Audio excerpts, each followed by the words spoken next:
शीतल विरल एक कानन शोभित आदित्यका के ऊपर, कहीं उत्स प्रस्त्रवण चमकते झरते, कहीं शुभ निर्झर।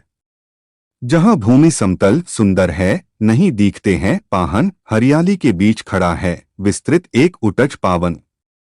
आसपास कुछ कटे हुए पीले धनखेत सुहाते हैं, शशक मूस गिलहरी कबूतर घूम घूम कण खाते हैं।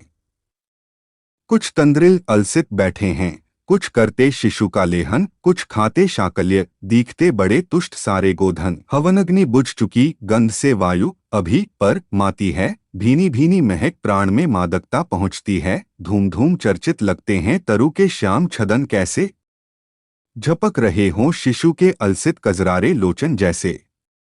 बैठे हुए सुखद आतप में मृग रोमंथन करते हैं, वन के जीव विवर से बाहर हो विश्रब्ध विचरते हैं।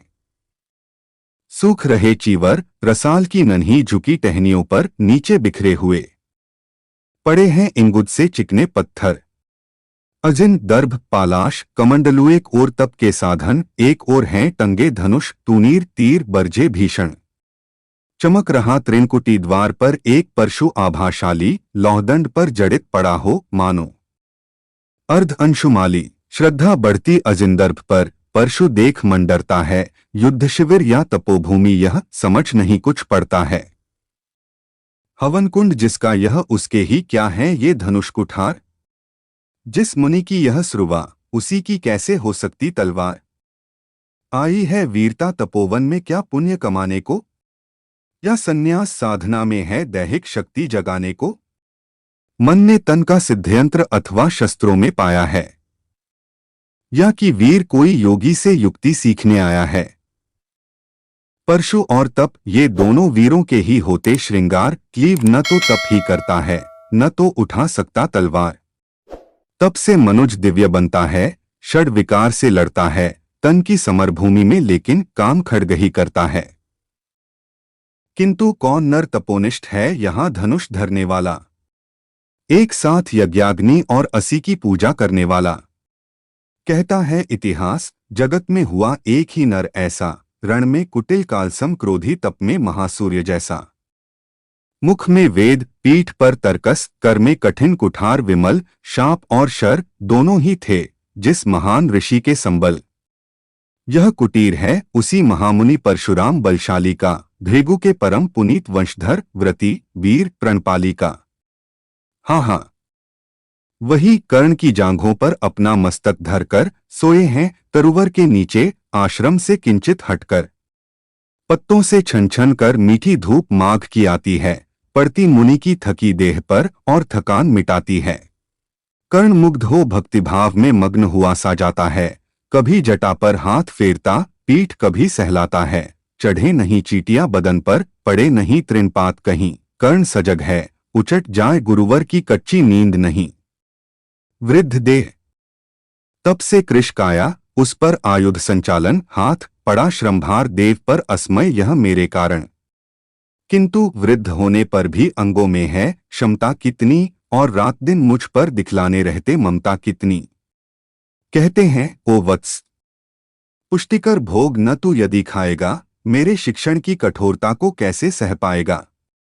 अनुगामी यदि बना कहीं तू, खान पान में भी मेरा, सूख जाएगा लहू, बचेगा हड्डी भर ढांचा तेरा। जरा सोच कितनी कठोरता से मैं तुझे चलाता हूँ, और नहीं तो एक पाँव दिन भर में रक्त जलाता हूँ। इसकी पूर्ति कहाँ से होगी बना अगर तू सन्यासी, इस प्रकार तो चबा जाएगी तुझे भूख सत्यानाशी। पत्थर सी हो मांसपेशियां, लोहे से भुजदंड अभय, नसंस में हो लहर आग की, तभी जवानी पाती जय। विप्र हुआ तो क्या रखेगा रोक अभी से खाने पर, कर लेना घनघोर तपस्या वय चतुर्थ के आने पर। ब्राह्मण का है धर्म त्याग, पर क्या बालक भी त्यागी हों। जन्म साथ शिलोच वृत्ति के ही क्या वे अनुरागी हों। क्या विचित्र रचना समाज की। गिरा ज्ञान ब्राह्मण घर में, मोती बरसा वैश्य वेश में, पड़ा खड्ग क्षत्रिय कर में। खड्ग बड़ा उद्धत होता है, उद्धत होते हैं राजे, इसीलिए तो सदा बनाते रहते वे रण के बाजे। और करे ज्ञानी ब्राह्मण क्या, असविहीन मन डरता है, राजा देता मान, भूप का वह भी आदर करता है। सुनता कौन यहाँ ब्राह्मण की, करते सब अपने मन की, डुबो रही शोणित में भू को भूपों की लिप्सारण की। और रण भी किस लिए? नहीं जग से दुख दैन्य भगाने को, परशोषक पथभ्रांत मनुज को नहीं धर्म पर लाने को।